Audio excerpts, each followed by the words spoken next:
This Torah class is brought to you by TorahAnytime.com. Okay, good morning, Rabbi. So we're learning Sefer Nechemia. We're up to Parak Vav, Pasuk Tes Vav. In this parak, we learned about the plot of Sanballat and Toviah to harm Nechemia, to try to corner him in private in the Beis Hamikdash with the closed doors and harm him and hurt him, and then to embarrass him that he went into the Kodesh HaKodashim even though he's not a Kohen, even though it wasn't B'Shas Avodah, and how Nechemia sort of figured out their plot and he did not go into the Kodesh HaKodashim. And in Pasuk Yadad he ended off with a prayer to God that Hashem should remember their bad activities, to the point where they even hired a false prophet to claim that Nechemia paid him off to proclaim him as the new king. And we said Lo Haya V'Lo Nivra. Okay, so now we're up to Pasuk Tes Vav. And of course, all of this interference was to try to get Nechemia to slacken off in building the walls of Yerushalayim. Excuse me, where are we? We are in Sefer Nechemia, Parak Vav, Pasuk Tes Vav. Okay? There's the impression that if Nechemia would be done in, that the building would stop. I mean, they needed a general, so to speak. Yeah, he was the one who gathered everyone together, who collected their energies and resources. Okay. The wall was completed on the 25th day of Elul. It took 52 days. And I think it's quite noteworthy that the wall was complete on the 25th day of Elul, because the 25th day of Elul is a very significant day. So the world was created. It's the first day of creation, right? The first day of Ayim Melikim Yehi Ar. And we find there are many similarities between the Beis Hamikdash and the world. Rabbeinu Bechai brings down, the world had luminaries, Beis Hamikdash had the hooks that you could see that appeared like stars. There was a rakia that was spread out over the Mishkan, and in fact the Mishkan was a microcosm of the universe. And that is why the Lamed Tes Malachos, with what you're now to do on Shabbos, you might ask, what do the Lamed Tes Malachos have to do with the creation of the world? In other words, what are you now to do on Shabbos? You're now to do the 39 categories of work that were needed to make the Mishkan. Well, wait a second. Aren't we resting on Shabbos because God created the world in 6 days and rested on the seventh day? So why would the works that we rest from be the works needed to make the Mishkan? It should be the works that God needed to create the world. So if you look in the... all Hashem had to do was speak. So maybe on Shabbos you just keep your mouth closed. Right? Maybe that's too hard for it, right? But in other words, why would we rest from the things needed to build the Mishkan? We should be resting from the things God needed to create the world. So if you look in the Yotzros of Parsha Shkolim, it lists a whole thing. It says God measured, madadata, v'safarta, v'chalkakta. It lists 39 things. And Rabbi Menachem Mendel Mishkolov, he says that these 39 things that God are the 39 malachos that God used to create the world, which are the same malachos that were used to create the Mishkan, because the Mishkan was a microcosm of the universe. And that's why the Gemara says, Yodeya haya Betzalel, letzaref oisios, shenivra b'ay, shemayim v'aretz. That Betzalel knew how to combine and the same letters with which God created the world. Betzalel knew how to do that. Who could care less whether Betzalel knew how to do that or not? Why is that important to know? And why did he have to know that? Yeah? And it says if you're making a Mishkan, and the Mishkan is a microcosm of the world, he had to know how God created the world, otherwise he can't create a Mishkan. So there is this... So was he on a higher madrega than Moshe? So Moshe knew almost everything, but there were two things he was... There are different talents, so, somebody could be greater than somebody else. It doesn't mean... a different skill set. Somebody could be greater, but it doesn't mean he knows how to snap his fingers. Just because I know how to snap my fingers and you don't, that doesn't mean I'm greater than you. It's just I know how to snap my fingers. What the Rabbi Shalom needed 39 malachas to create the world. Yeah, right. That's what we're saying. That's what you're saying, but The Rabbi Shalom doesn't need malachos, like it was said. He just says it, and it happens. We say Asara Moras, you could have done it one time. It doesn't fit there, well. This is how Hashem wants us to understand it. There are 39 conceptions that He used to create the world. Okay, and that's perhaps... I thought we learned the 39 malachos from the fact that the work on the Mishkan stopped on Shabbos. So we're not allowed to do the 39 malachos that are associated with the Mishkan because we weren't allowed to do them on Shabbos when the Mishkan... But we're not keeping Shabbos to commemorate the rest from the Mishkan. We're keeping Shabbos to commemorate Ki Sheishes Yamim, Asa Hashem, Es HaShamayim Ve'es HaAretz Avei Meshvi Shabbos. I thought we're commemorating God resting from creating the world. Well, that's why we make Kiddush. But the 39 malachos are remez the fact that they stopped working on the Mishkan. But what we're not allowed to do on Shabbos is to the reason we don't work on Shabbos is to commemorate what God did. Why would the Mishkan be the barometer of what you are not allowed to do on Shabbos? Okay, fine. Pasuk Tezayin. Vayihi kasher shamu kol oivenu. So we talked about Esrim Chamisha Elul. What about 52 days? There's got to be some sort of, if it tells us the significance of the 25th of Elul, what about the 52 days? Oh, what's the significance of 52? I don't know. Sfardim give $52 when they get an aliyah. Bigamatria Ben. Well, that's the multiple of 26. He also give 101. Yeah. Why? I don't know. Okay. Vayihi. Vayihi kasher shamu kol oivenu. And it was when all of our enemies heard. Vayiru kol hagoyim asher sviv oseinu. And the goyim around us saw. Vayiplu ma'od be'eineyam. And they were distraught when they saw our success. Vayedu, and they realized ki me'es Elokeinu, that it's from our God. Nesa hamlachas. In other words, they were distraught when they saw the heavenly assistance that Hashem was providing us with. Gam b'yomim ahem, also in those days, marbim chayre Yehuda igroiseyem. The aristocrats of Yehuda sent many letters, and guess who they sent the letters to? They sent the letters to Holchos al Tovia. They sent their letters to this mortal enemy, this instigator. They were sending their letters to what? The guy who was Nechemia's enemy. Va'asher leTovia, and what came to Tovia, Bo Salim, came to him. In other words, there was a very strong relationship between the aristocrats of Yehuda and Tovia. Tovia was apparently a very prominent, powerful individual, and there was this relationship. Tovia, by the way, Rashi points out, was a Jew, but he was a Rasha. But nevertheless, there was this relationship. So that got Nechemia a little scared. That after all of this, after the fact that it became public knowledge that Tovia wanted to harm Nechemia, nevertheless, that there was still this relationship. Why was there a relationship? Now the pasuk goes on to say, Ki rabim biYehuda balei shvuah. There were many members of Yehuda who had sworn an alliance to Tovia. Why? Because Tovia was a very prominent individual on two fronts. Ki chasanhu l'Shechanya ben Arach. First of all, Tovia was the son-in-law of Shechanya. Shechanya was an important person. And the Yochanan Benoi and Tovia's son Yochanan Lakach es bas Meshulam ben Berechia, married the daughter of Meshulam ben Berechia. So first of all, he was the son-in-law of Shechanya, and second of all, he was the mechutin of Meshulam. And this Meshulam, Rashi points out, was a sar, and he was a gadol, and therefore Tovia was very well connected, and the aristocrats wanted to maintain a very strong connection, and that got Nechemia very scared. And therefore, and then, not only that, Gam Toivoisav hayoimrim lefanai. The aristocrats of Yehuda were always praising Tovia to Nechemia, which really got under Nechemia's skin.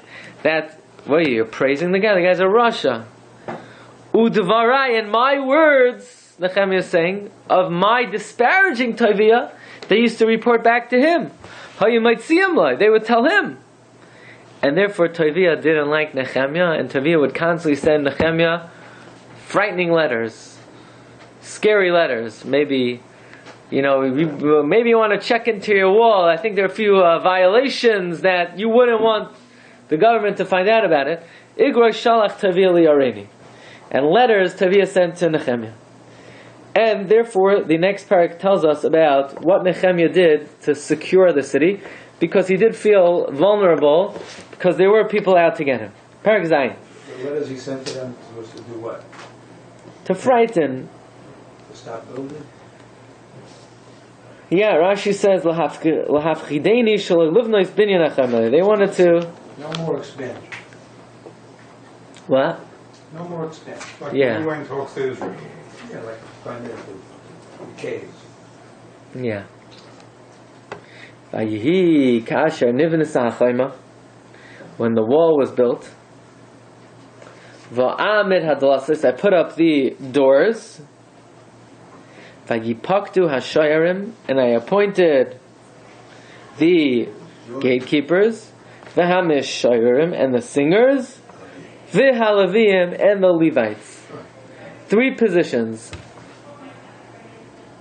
or so it seems. Usually the other guys supposed to be. Or so it seems. Aren't the Leviim Shem? That's what you're asking? The Mishor,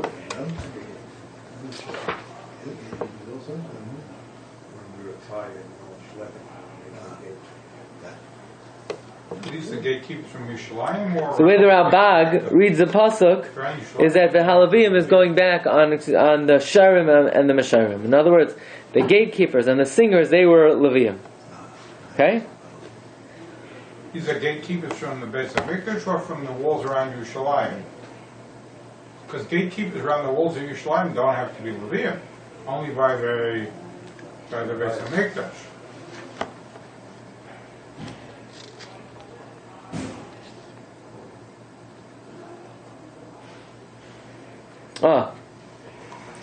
So the Malbim says like this, that until now the Levium were busy building the wall and they weren't able to do their regular posts of being the gatekeepers and singers of the Beis HaMikdash. Now that the wall was complete, the Malbim says now they're able to go back to their normal posts at the Beis HaMikdash. So we're not talking about... So these are the gatekeepers of the base of Mikdash. According to the Malbim, yeah. According to the Malbim. Va'atzave es Chanani achi, says Nechemia, I commanded my brother Chanani. V'es Chananya sar habira, and I commanded Chananya, who is the officer of the palace. Now what does it mean he's the officer of the palace? What palace is he the officer of? Maybe he's the general manager of the base of Mikdash. Operations, COO.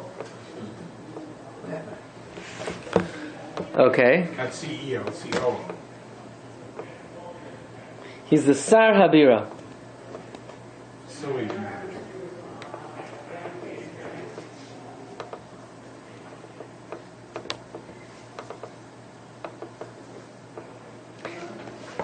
Okay. Why did I point these guys? Why did I point Chanani? Kihu Keish MS.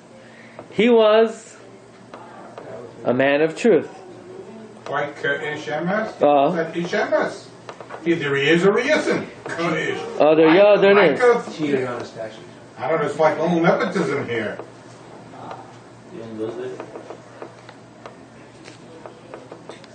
Okay, Ish. Says the Ibn Ezra, why Keish? Hakaf le'amitas hadavar. The kaf sometimes is not a kaf hadimyain. What's kaf hadimyain? Right? Like, almost, like kachat. No. Ki-ms sometimes emphasizes the veracity of it. Ki-ish-ms, like, this is the primary example of it. Just the paradigm of MS. Right, the paradigm of MS. That's what the Ibn Ezra says. The Rabbi says,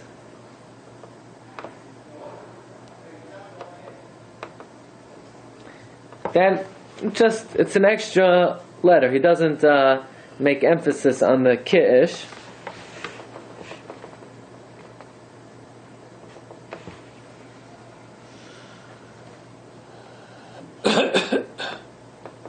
Okay. And v'yarei esolakim me'rabim. He feared God me'rabim. Now what does it mean?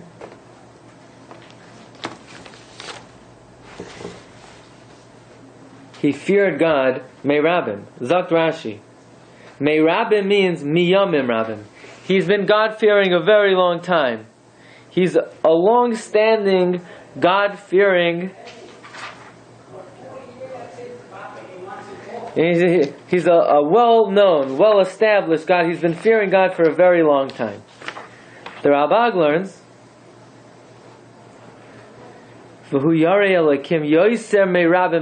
he fears God more than most people. That's what me'rabim. In other words, he fears God me'rabim more than most people fear God. The Malbim says, Gavaldik, says the Malbim, v'yar me'rabim, he fears God more than he fears many people. Yeah? Well, if he's a Yirei Elokim, then he has to be an Ish Emes, right? Because you can't be a Yirei Elokim and not be an Ish Emes. So this is kind of duplicative. Now these are two. It's a different quality. One is They're usually exclusive. I mean, you can't have one without the other. I mean, if you're Yirei Elokim, you got to be Ish Emes. If you're in Ish Emes, aren't you a Yirei Elokim? it's a different quality. To be given the label of Ish Emes, you got to be. It's not necessarily, maybe it's connected or very much connected, but one label does not necessarily bring you the other. Which one are we talking about, by the way? Are we talking about Hanani or Hananya? It's not clear, right? Right. So who's he talking about? Looks like it's Hanania, but it's the one who's close to Yehu. juxtaposition. Yeah, it's Yehu.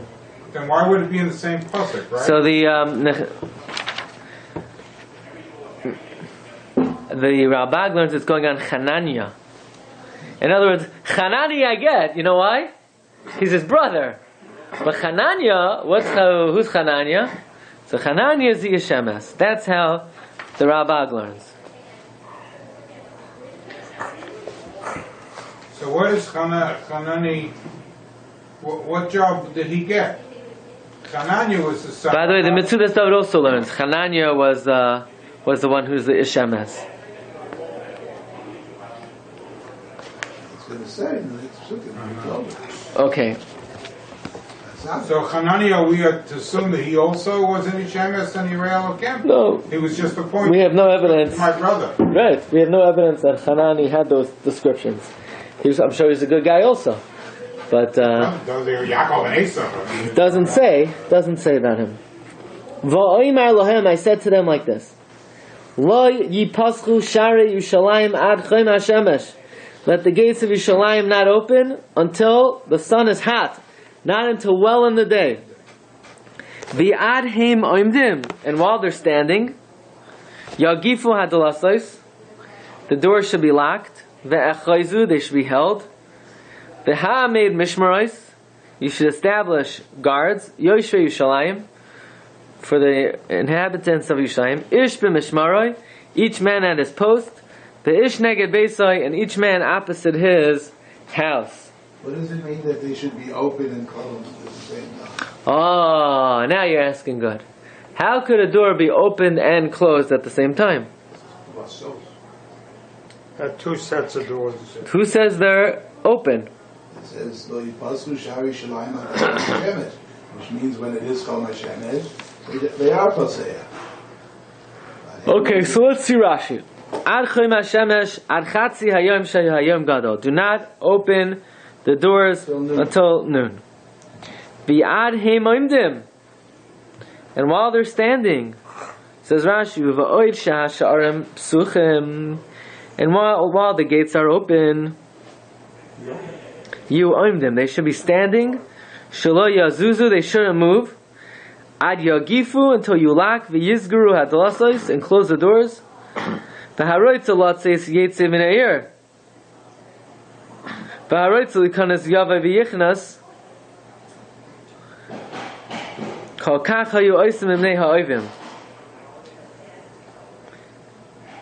what does this mean? While they're open, they should be standing, so they shouldn't move? They should know. They should watch watch whoever comes in. They should be on guard all the time. It means like this. The doors should not be open until midday. And even when they're open, they should be kept closed. Which means it's not open door policy. When midday comes, you don't take the door and just open it and anyone who wants it. No. The doors remain in a closed position. If somebody wants to go in, they could go in. If someone wants to go out, they can leave. It's not locked, but it's closed. Yeah. You got to knock. It's saying, look, visiting hours are from a certain time. From midday, if somebody comes in, you can check and see who they are. And if you're going to let them in, you're going to let them in. Right. And once the opening hours are closed, then they're closed and nobody comes in or out. Right. During the nighttime, they're locked. During the daytime, nobody goes in or out. You could go in. It's just the doors are not kept open. They're not left open. Okay. However, the Malbim, again, learns Ga'oinus. Take a look at the Malbim in Pasuk Gimel. He says, Lo yiftachu. They should not be open. Bal yikansu sham oivim ha'choshim ra, so that the enemy cannot go in. V'yadhim oimdim, while they're standing, yogifu adolasos. Says the Malbim, this was a double door system. Hasha'orim hayu kfulim. The gates were doubled. Hashar hagadol mibachos. From the outside, you had those, the big gates that you normally see in the walls of a city. Umi bifnim, but after you would enter those big gates, there'd be another door, and that door was very small, and that door only allowed one person in and out at a time. Umi bifnim, what? Like an airlock. That's a foyer in between, too. Umi bifnim haya oid shar shekvuim delasas katanim sheyichnusu bayichidim v'tziva she'af beis yiftechu hasharim, even when the gates are open, yoches hashamar delasas biyadai. Let the gatekeeper hold on to those doors.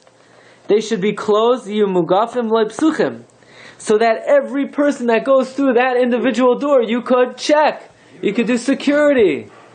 No racial profiling. Everybody has to take off their shoes, right? Probably had a medical detector too. Pe'inyin she'yira kolosh hanichnas v'yuchal la'akiv shalichnas shum adam rak b'rshus. And besides that, every person was responsible for their own location. Everybody had to watch out. What? It was racial profiling, no? No. Because they looked at the person, they saw... Yeah, but they did it to everybody. They didn't do more for one and less for the other. Yeah. That's what profiling is. Okay. So he says like this. He says, Gam tziva lahamid ha-mishmaris hashem asir ish b'mishmaroi sh'lo ish b'mishmar zem b'mishmar ach. In other words, like this. You couldn't switch jobs with anyone. I don't like this location, I'm going to try something new today. Everybody had to stay by their job, because otherwise, if you start switching around, there's no accountability, and there's no checking to make sure everybody's doing the right thing. So they vehemid mishmaras yosh Yerushalayim, ish b'mishmarai, and also everybody opposite their own house. Everyone opposite their own house. Okay. Now says the pasuk.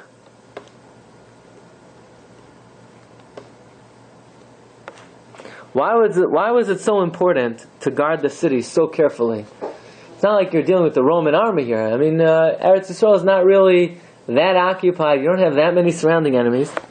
But the city was very expansive, ugedola, and large. It was spacious, it was large, and there are very few people in the city. So it proved very difficult to guard. There are very few people. There weren't fortified houses, and therefore it was a difficult task, and that's why they had to make sure the city was well guarded. The Matsuda says the reason why they needed to guard the city so carefully, and the people were far from each other, and they were few, and therefore they needed special guards. However, how do we know they were so sparsely populated? Yeah, like 42,000 people came up, right? Are we saying that not everybody came to Yerushalayim? People just stayed in other parts of Eretz Yisrael and they came back to Rome? They were spread out. Yeah, but even if they had, 4,000 or 5,000 people in Yerushalayim, that would be a fair number because the city was much smaller. I mean, take a look at the old city. 4,000 or 5,000 people is a decent sized number of people.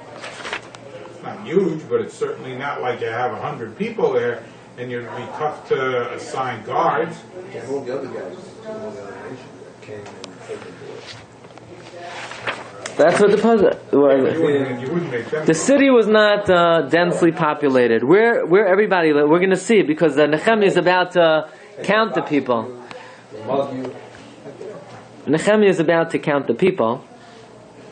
That's what the pasuk says. It was not densely populated, and at this point, now by the way, the Malbim again learns brilliantly that this is actually an introduction to what's about to come.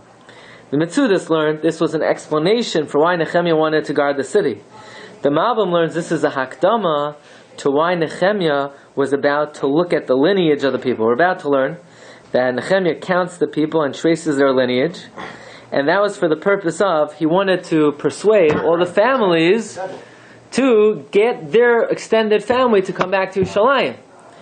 So, as an introduction to that, the pasuk says, why does Nechemia want to increase settlement in Yerushalayim? The answer is, because there are very few people in Yerushalayim, it's very sparsely populated, and the houses were not fortified. So Nechemia wanted to increase the population. Get nefesh for nefesh. Okay. Vayitain Elokai alibi, God put in my heart. Va'ekbetzas hachorim, I gathered the aristocrats. Yes, hasagonim and the governors. V'yes ha'am, and the people lihis yaches. I gathered them to trace their lineage, trace their yichus. What does it mean God put in my heart? God gave me the idea to gather them to take their lineage. So that's what the Malbim says. The pasuk said before there aren't that many people there, and based on that, at that point Hashem put into his mind to determine the status of the various families, and that's why he's doing so. Okay, so he gathered everyone. For Emtza Sefer Hayachas, I found the Sefer of lineage. Ha'olam Barishayna, of those who returned the first time. V'emtza kasav mai, and I found the following written in it. They actually had such svarim. I mean, they had records that they could trust. Well, we learned in the beginning of Ezra, in Ezra, I believe Perek Aleph and Beis, that there was a long document listing all the people, all the genealogical records of those who ascended.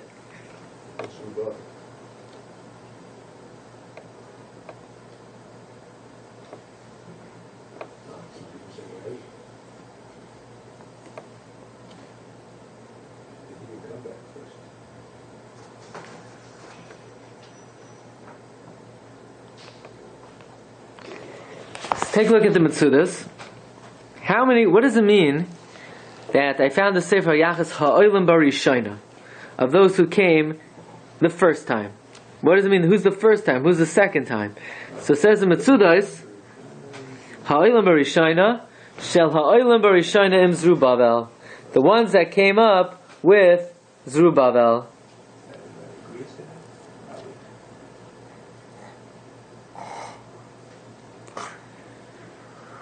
Now that's the opinion of Metzudas David. Take a look at Rashi. Rashi learns Ha'olam Barishayna Me'oisan ha'Yehudim ha'olam im Ezra Barishayna, the Jews that came up with Ezra in the beginning. Now wait a second. Ezra did not come up until how many years after Zerubbabel? 18 years. Ezra came up 18 years after Zerubbabel. So what do you see from Rashi? That even though in Sefer Ezra and Perek Beis, Ezra's name is not even mentioned among those who came up with Zerubbabel, apparently from here you see, he also went up then. So in any event, this is a document that Nechemia found of those who came up in the beginning with Ezra. Now take a look in Ezra, Perek Beis, Pasuk Gimel.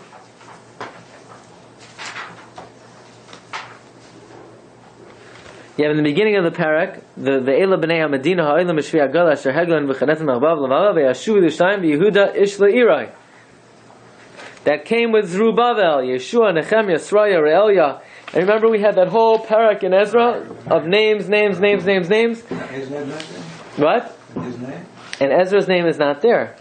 Until, look in parak Hey, Pasuk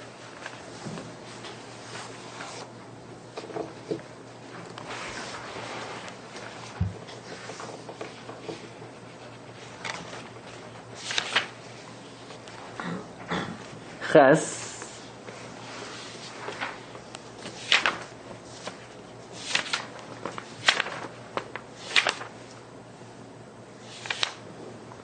where Ezra lists the people who came with him.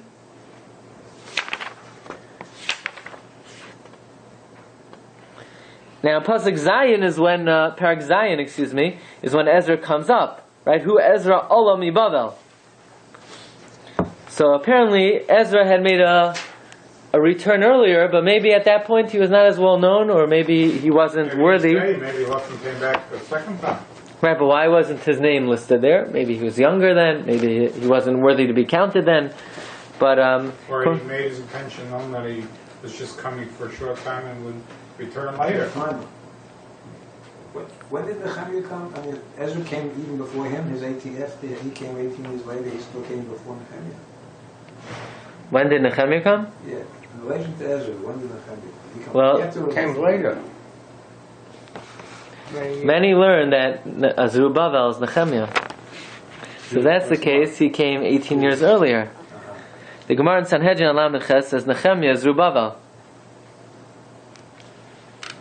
He came in the times of Koresh. Why the two names? Well, the Gemara says he's called Zerubbabel because he was conceived and born in Bavel. Nizra Bavel. So why change the name to Nechemia? A lot of people have two names. Your name is like Erwin instead of Yitzchak. Israel. Israel. Oh, really? See, you got all messed up. Really got messed up. David. The Rambam he brings down here holds that they were different people. But according to the Gemara, Nechemia and Zerubbabel were the same person, and then he came up before Ezra. Right? Look in the beginning of the Sefer. Nechemia? Beginning of Nechemia.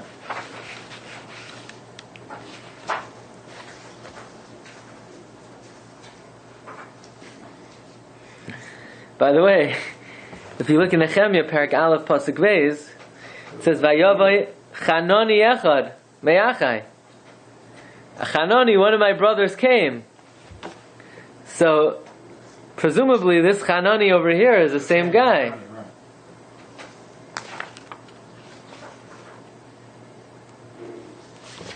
Maybe that's why he hired him, because he was already trustworthy to him. He was the one who reported to Nechemia on the status of the Jewish people in the Shiur Sapleta. He was still back in Shiur.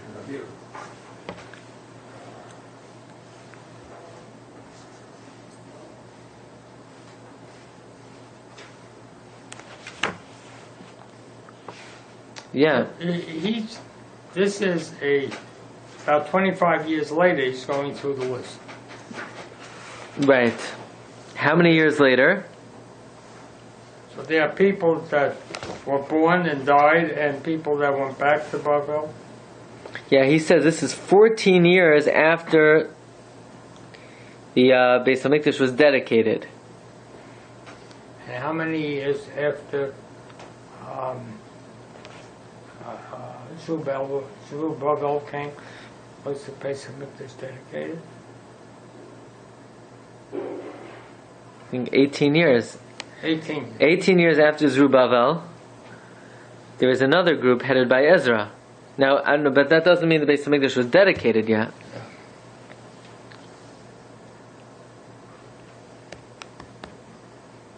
This is many years later that he's going over the list.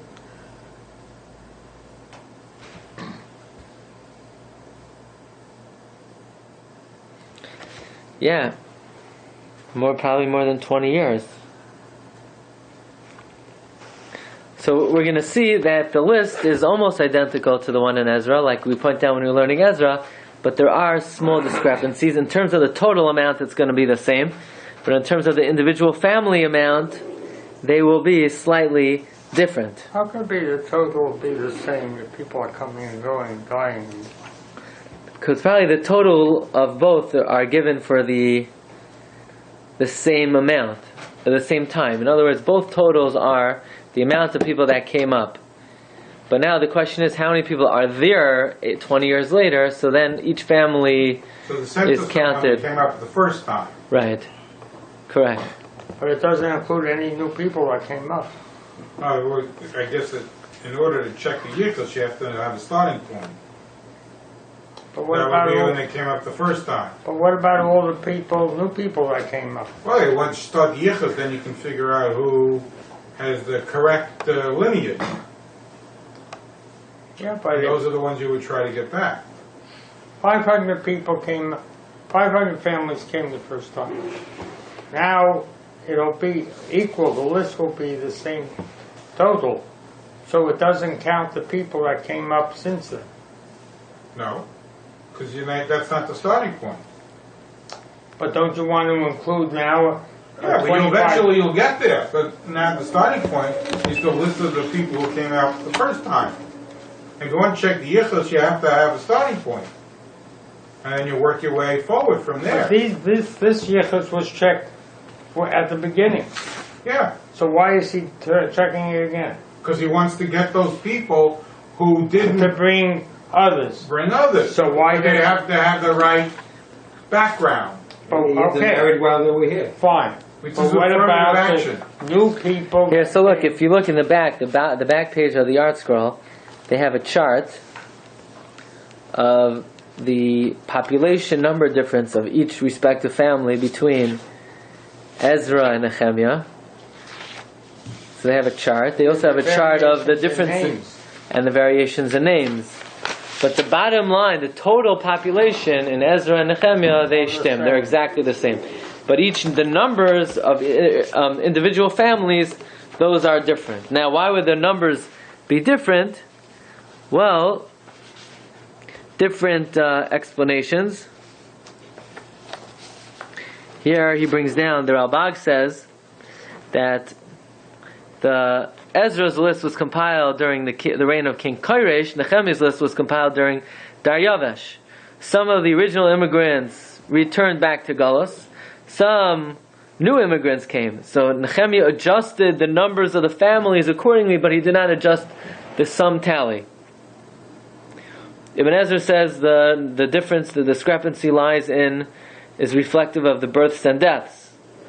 Matsuda says that there were certain families that were too small to be counted originally, and then they were subsumed in the numbers of other families, and later on as the families grew, they were also counted separately. What do you mean too small?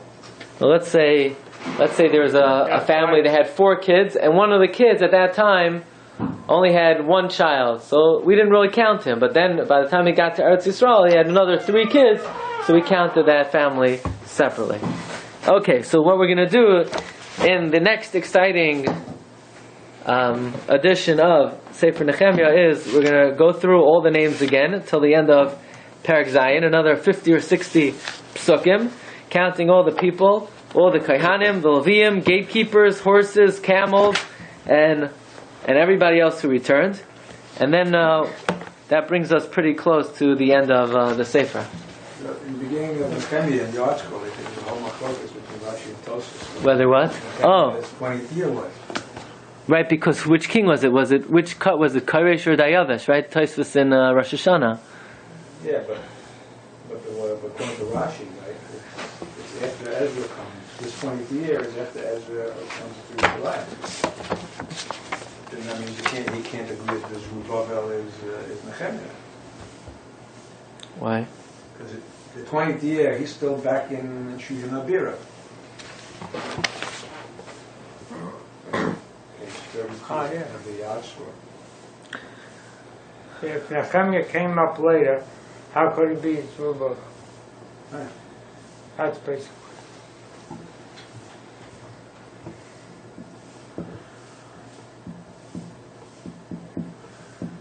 So what, according to Rashi, Nechemia is the 20th year of Daryavesh. Which Daryavesh? The second one, right? So, And according to Tosfos, it's the 20th year of Koresh. So if it's the 20th year of Koresh, Ezra came after. If it's the 20th year of Daryavesh, Ezra came before. Why can't Nechemia be Zerubbabel? you said Zerubbabel came before Ezra came, he wrote the first wave. Then maybe Nechemia came twice. I don't know.